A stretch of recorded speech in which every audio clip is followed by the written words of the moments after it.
In principle, please understand what the meme does.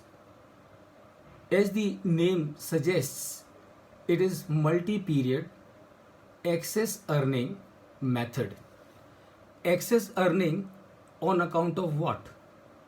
Excess earning on account of usage of the intangible. Usage of the intangible.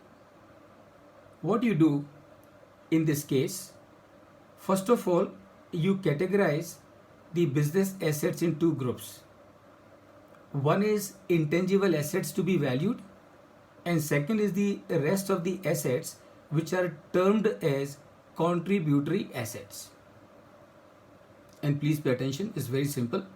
So what you need to do for doing valuation of intangible assets using the meme multi-period excess earning method, first you categorize all the assets of your business in two groups.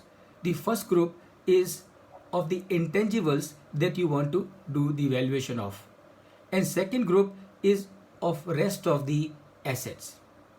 If I can say it in the context of the element, so the three elements that we discussed: tangible, working capital, and intangible.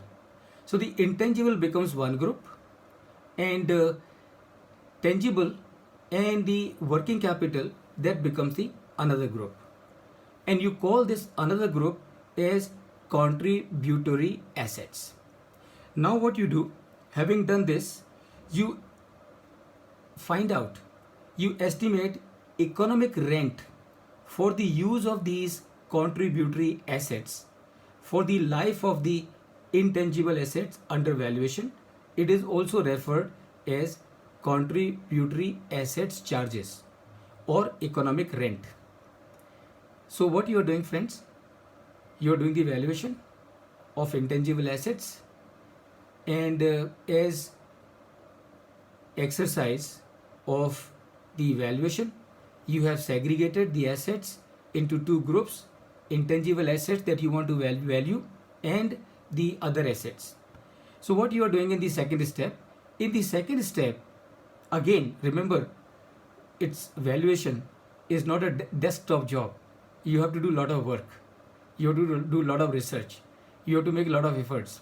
So what you will need to do, all the contributory assets that you have, you will need to find out, if we were to take these contributory assets on rent, today you own them, but hypothetically, if you were to hire these assets on rent, how much rent you would have paid? How much rent you would have paid for all those contributory assets? And that is what you will do as part of your stage 2. Now we want to refer the opportunity cost of the contributory asset charges. Okay, okay. I think Surya, you are quite close to it. You are quite close to it, but it is not merely an opportunity cost. It because it is on the other side of it. That means if you were to hire these assets from outside, then what rent you would have paid? So opportunity cost is what you are losing, and this is a rent that you are paying on hypothetical basis. Got it, sir. So now what you do, now you estimate the cash flow earnings of the business as a whole for the life of the intangible assets under valuation. Friends, these methods, when you look at them, they appear to be very complex, but when you minutely study them, they become crystally clear. They become so clear that there is no ambiguity at all. So at the third stage, what you have done? At the third stage, you have done the financial projections of the business as a whole and found out as to what are the cash flow earnings of the business over the life of those intangible assets. Please pay attention what you have done. You have computed income of the entire business over the life of the assets. Now what you do?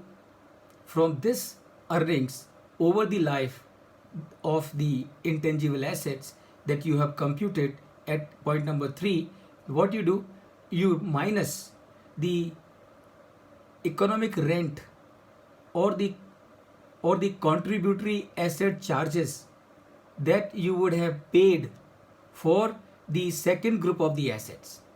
So when you minus the contributory charges from the business income that you computed at point number 3, what remains is the earning on account of the intangible. And converting these cash flows in terms of present value, that becomes value of your intangibles.